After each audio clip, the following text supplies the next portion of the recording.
Baik. Sudah makan? Sudah. Baiklah, sebelum kita mulai, mari kita sama-sama membacakan doa sebelum belajar. Dipersilahkan ketua kelas memimpin doa. Silakan. Semuanya. Bismillahirrahmanirrahim. Baiklah, diawali dengan doa. Semoga pembelajaran kita hari ini bermanfaat. Sekarang duduk kehadiran ya. Bagaimana ketua kelas hari ini semua? Alhamdulillah hadir semua Ibu. Ya, alhamdulillah ya. Sekarang coba anak-anak itu berdiri semua.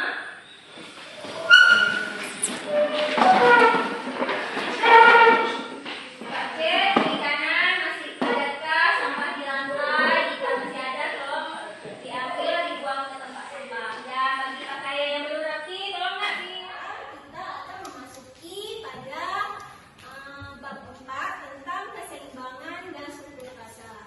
Nah, pada pertemuan yang lalu kalian sudah mempelajari tentang apa? Coba ibu mau nanya, masih ingatkah? Siapa yang tahu? Tunjuk tangan. Ada yang tahu? Nah, silakan Ali. Pelaku ekonomi dalam kegiatan ekonomi. Iya, bagus. Tepuk tangan yang dua Ali. Oke. Pelaku ekonomi dalam kegiatan ekonomi. Nah, kegiatan-kegiatan ekonomi seperti apa saja? Ada yang tahu? Ayo, ada yang tahu? Silakan, Resya. Ada produksi, distribusi, Iya. dan konsumsi. Iya, tepuk tangan buat Resya. Oke, kalau produksi itu seperti apa? Yang silakan. Membuat barang. Iya, membuat barang. Kalau distribusi, ayo siapa tahu? Silakan Cion. Menyalurkan barang dari produsen ke konsumen. Iya, menyalurkan barang dari produsen ke konsumen. Terus kalau konsumsi, silakan Mas Fatul. Memakai barang. Iya, tepuk tangan dong buat kita. Menyebutkan kalau produksi itu membuat barang. Nah, misalnya kalian jadi produsen nih. Kenapa sih kalian membuat seperti tas, baju, kemudian sepatu? Kira-kira kenapa? Untuk memenuhi kebutuhan. Iya, untuk memenuhi kebutuhan. Berarti ada orang yang membutuhkan barangnya ya.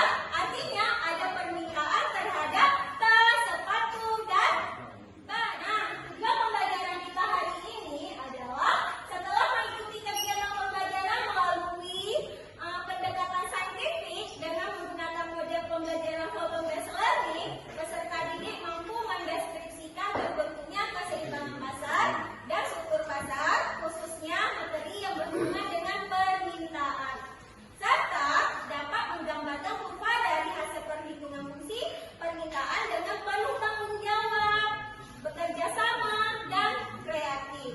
Sudah dapat dipahami? Sudah. Sudah ya? Nah, Kita akan membahas tentang pengertian permintaan, kemudian hukum permintaan, dan yang ketiga kurva permintaan, dan yang keempat faktor yang mempengaruhi permintaan, dan yang kelima fungsi permintaan. Nah, sebelum itu kita akan melihat video tentang. Coba kita simak sama-sama video berikut ini.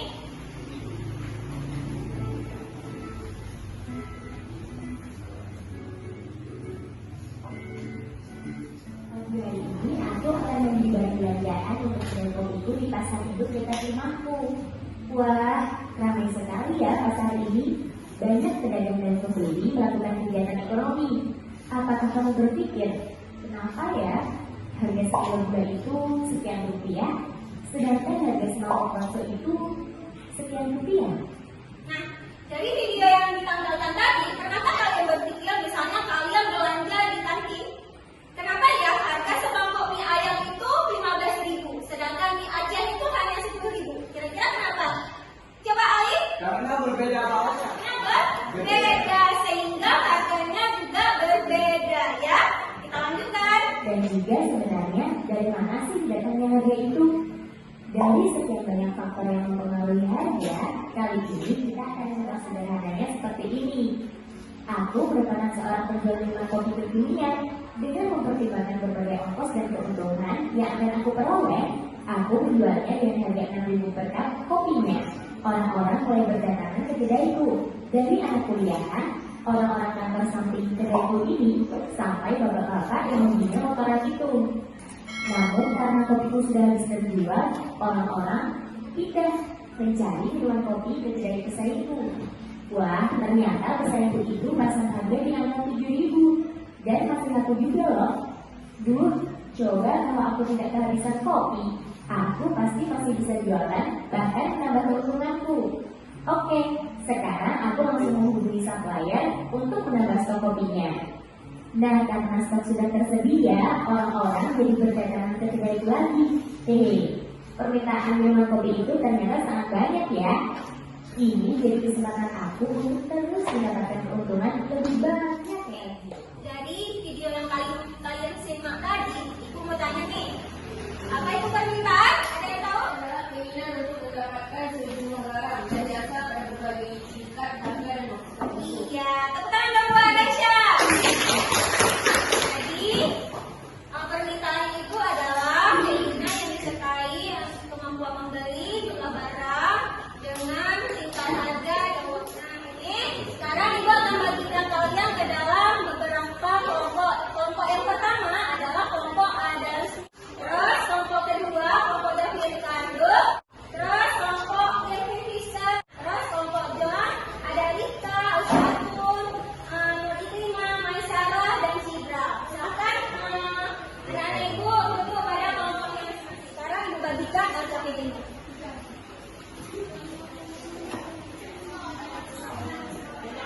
Itu akan mengambil 3 penilaian sikap, pengetahuan dan keterampilan. Langkah pertama, langkah kedua. Buat terus. Ini hitunglah fungsi permintaan dan gambarlah kurvanya. Jadi buat hitung dulu. Buat di sini hitung fungsi permintaan dulu. Terus baru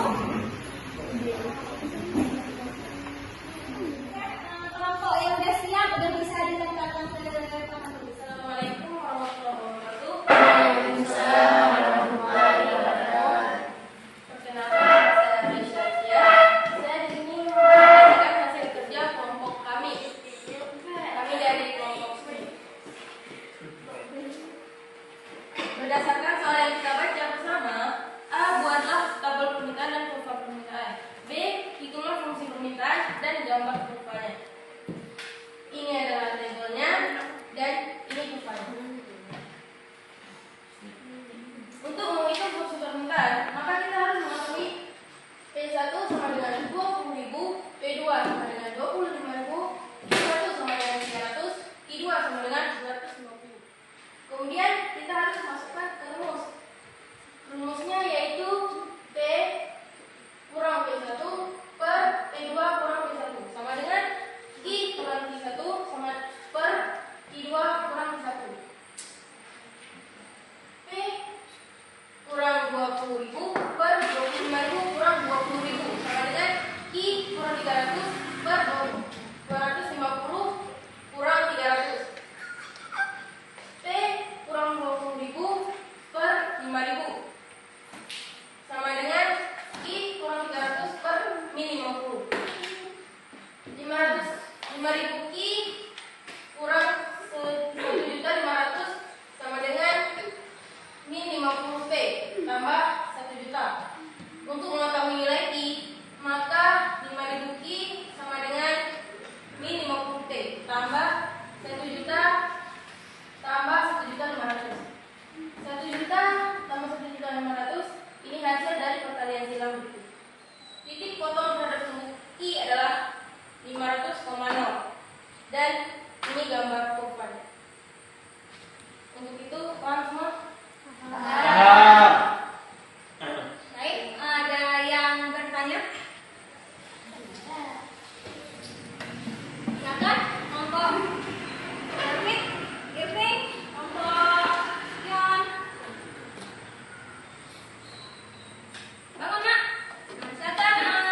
tepuk tangan dong buat Reza.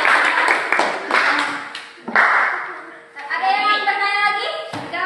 Silakan, Sotun, Bang Nak.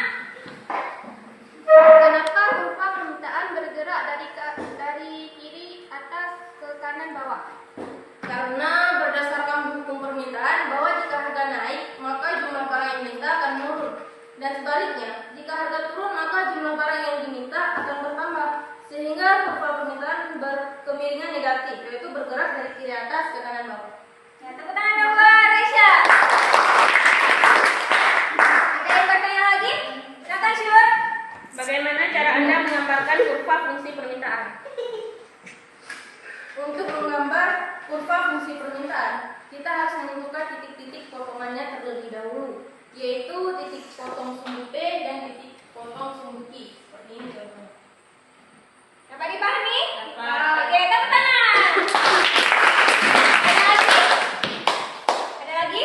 Ada. Ada ya? Nah, Baiklah, silakan untuk Reza. Terima kasih dan sampai jumpa. Waktu kita sudah berakhir, waktu diskusinya dan presentasinya. Sekarang kita akan mengambil kesimpulan bersama-sama. Yang mau buat kesimpulannya, silakan. Reza,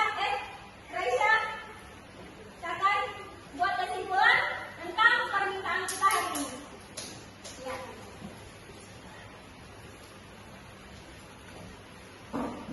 Jadi kesimpulannya adalah yang pertama, permintaan adalah keinginan untuk mendapatkan sejumlah barang dan jasa dan pada berbagai tingkat harga dan waktu tertentu. Ya. Kesimpulan kedua, hukum permintaan adalah jika harga suatu barang atau jasa meningkat, jumlah barang yang diminta menurun. Sebaliknya, jika harga suatu barang dan jasa menurun, maka jumlah barang yang diminta pun akan meningkat. Untuk kesimpulan yang ketiga, kurva permintaan adalah garis yang menunjukkan titik-titik potong antara harga dan kuantitas barang yang diminta.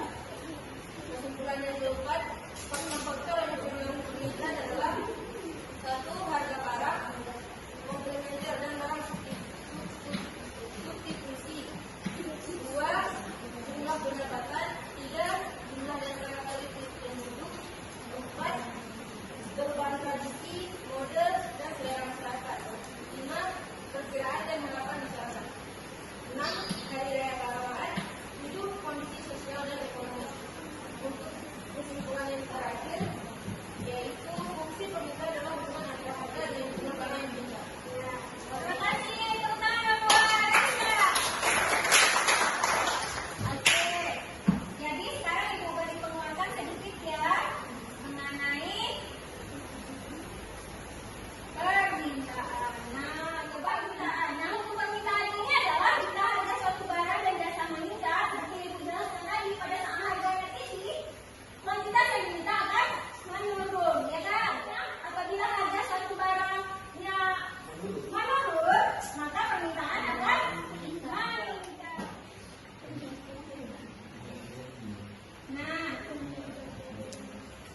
apa itu fungsi permintaan? Hubungan antara harga dan jumlah barang yang diminta. Dan rumusnya ini sama dengan F kuanti Q. Dan fungsi permintaan itu Q kurangi 1 per I2 kurangi 1 sama dengan I kurangi 1 I2 kurangi 1. Nah, itu rumus untuk menghitung fungsi permintaan. Baiklah anak-anak, pada pertemuan kali ini Ibu akan mengambil refleksi. Bagaimana pembelajaran kita hari ini? Kalau ada yang jawab, setrika atau menyenangkan kan? Menyenangkan. Oke, terima kasih teman-teman. oke. Akan memberikan lomba jawaban untuk tes akhir. Nah, tes akhir. Udah siap? Ada yang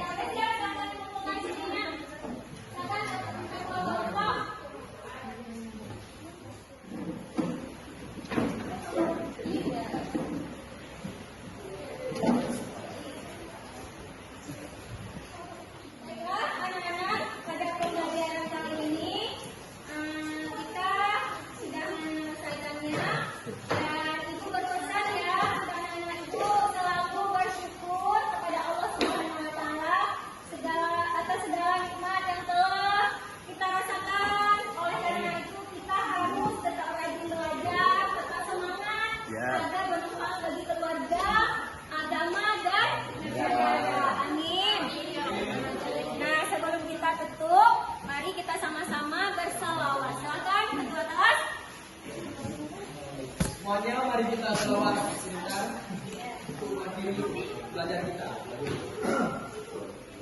Baik, pembelajaran kita hari ini akan berakhir dan sampai jumpa pada pertemuan selanjutnya pada materi penawaran. Nah, kalian boleh membaca di rumah tentang